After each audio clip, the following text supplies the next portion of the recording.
You gave me hope, and then you took it away.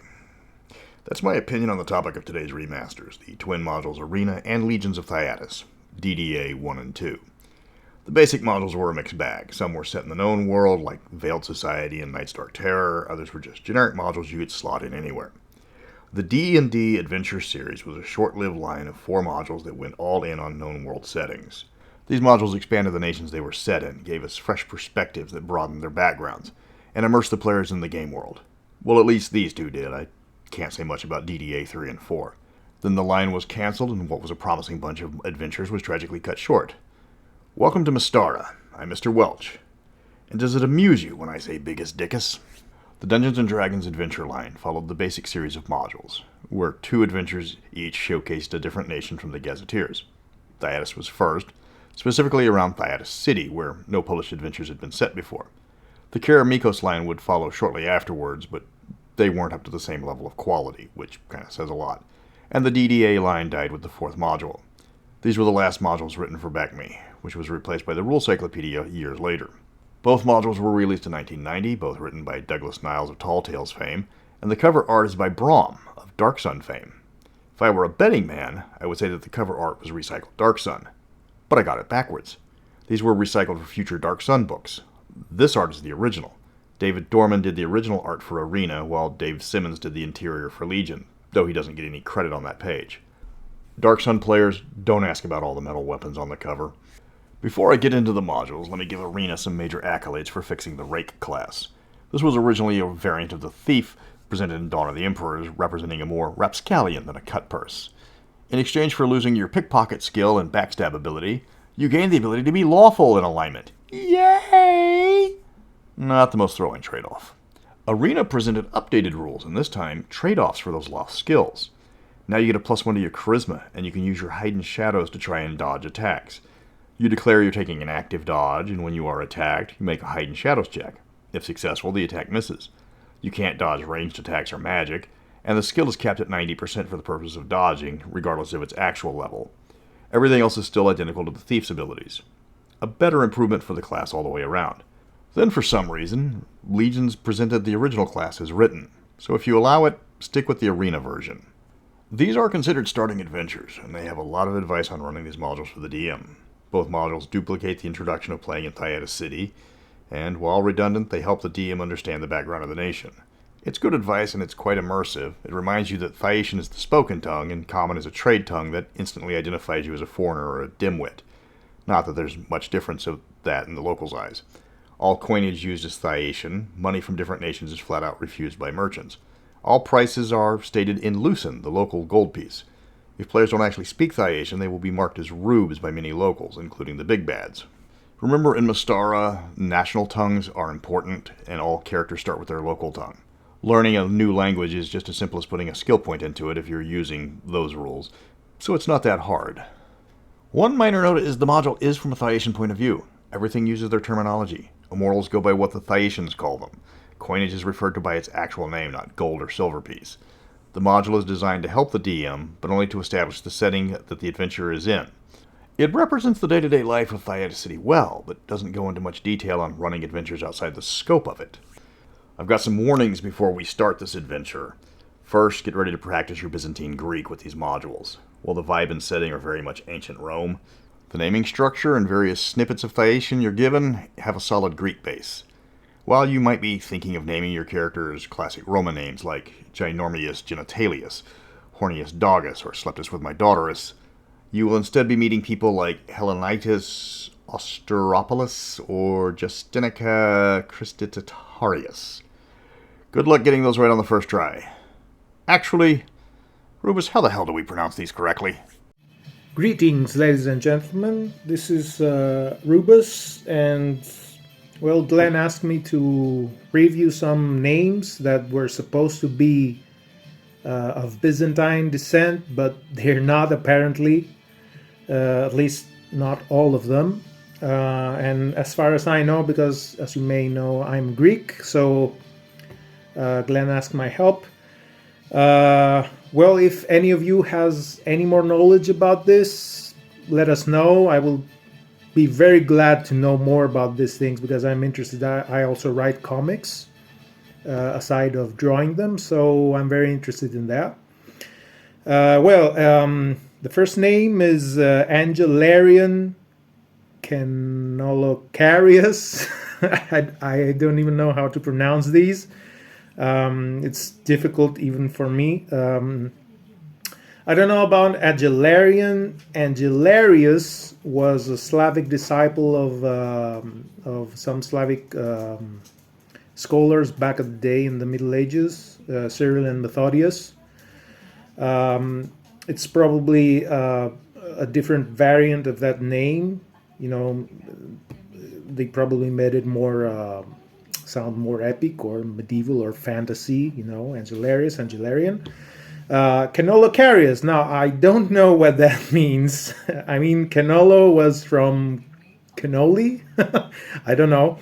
I have no idea what the creators wanted to do here. Then we have Gabrita. I found no clue about this name. I don't know what Gabrita means. I've never encountered any of these names in Byzantium or Greek history or even Roman history. I don't know if that stands. So it's Gabrita Nikephoros. Well, yeah, that's funny because it's the 2/3 of this name is a proper Byzantine name in Greek. Nikephoros means he who brings victory. But then if you add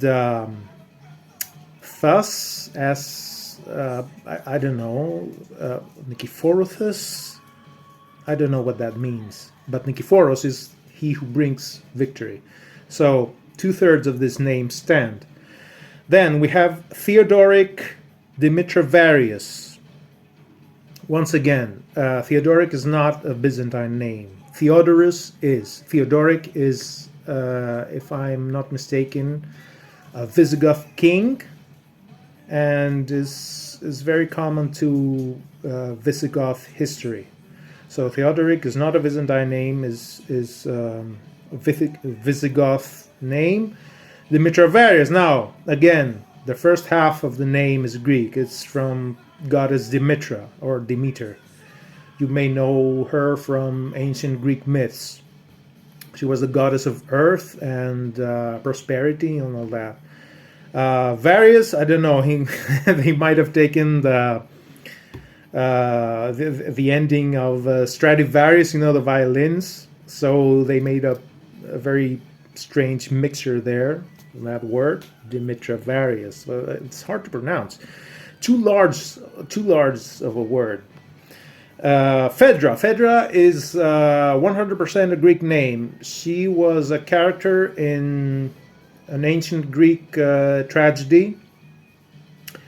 So it stands 100%. Daphnoracensis. Well, so Daphnoracensis. Oh, that's a funny one. Again, well, the first half of the name is Daphno, from Daphne. Daphne in Greek is the plant bay laurel. I believe some of you might know it, especially those of you who are chefs or are into cooking. You probably know bay laurel, but Racensis now, that's a peculiar one. Does it refer to Mark Racensis, the actor? I don't know. If anyone has any clue about this, let us know, please. Now, Hellenitis Austeropoulos. Hellenitis Austeropoulos. Hellenes is another name for Greeks. We call Greece Hellas. It's the proper name to use when you refer to my country, Greece. Greeks are Hellenes, which means all those people that live in Greece. So Hellenitis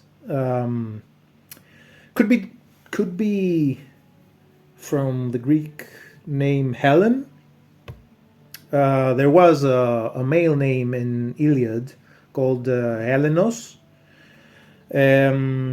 All these have the same root, apparently. It's from a very ancient word meaning light.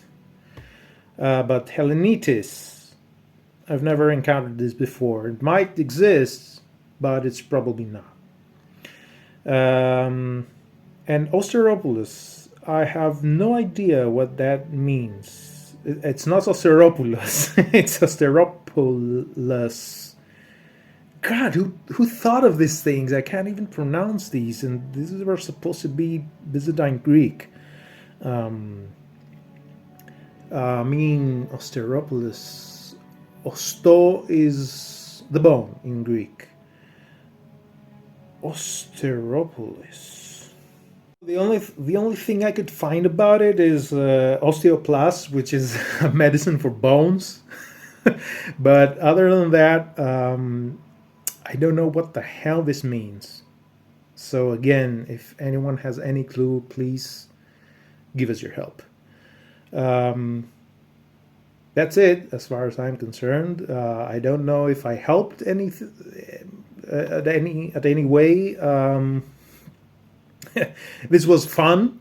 I mean, I tried to collect as many information as I could, depending on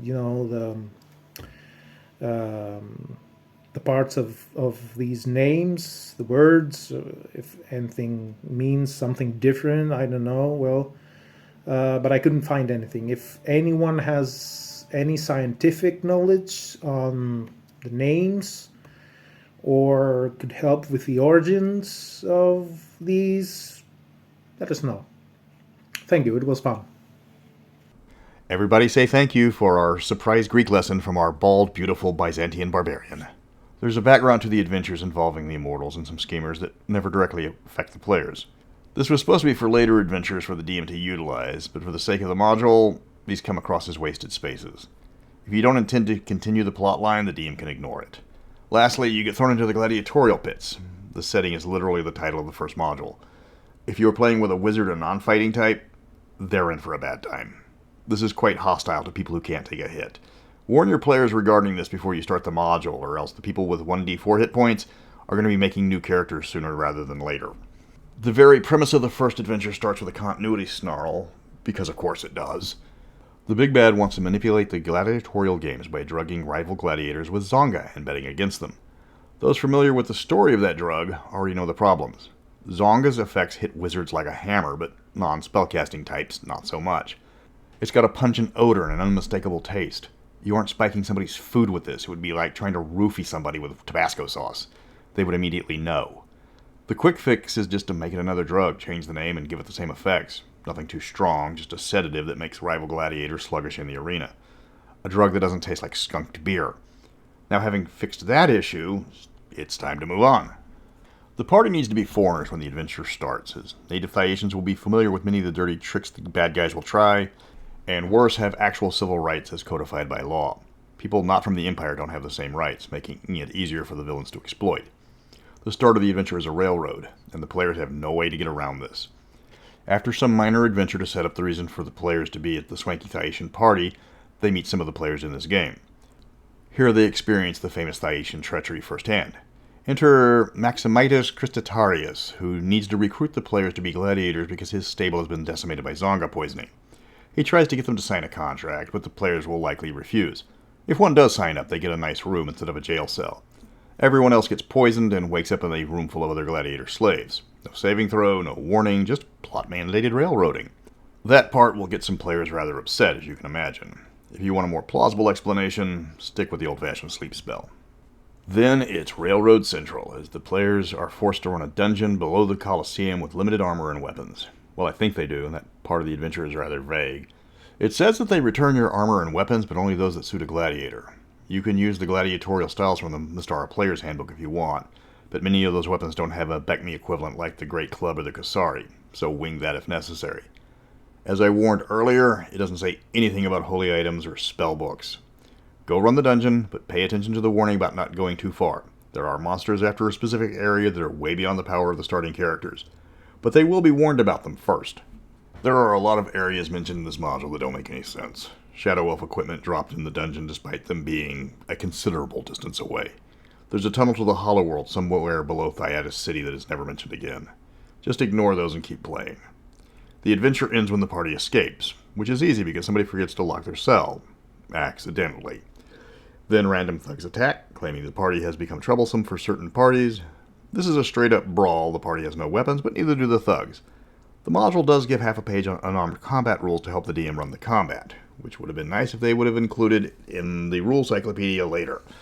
This also means the bad guys will be available to question once the fight is over. Then you head to the guy who enslaved you, the final fight ensues, and you win your freedom upon victory. Then we get to Legions of Thyatis, the module that tries way too hard. It opens with a riot and ends with a trial.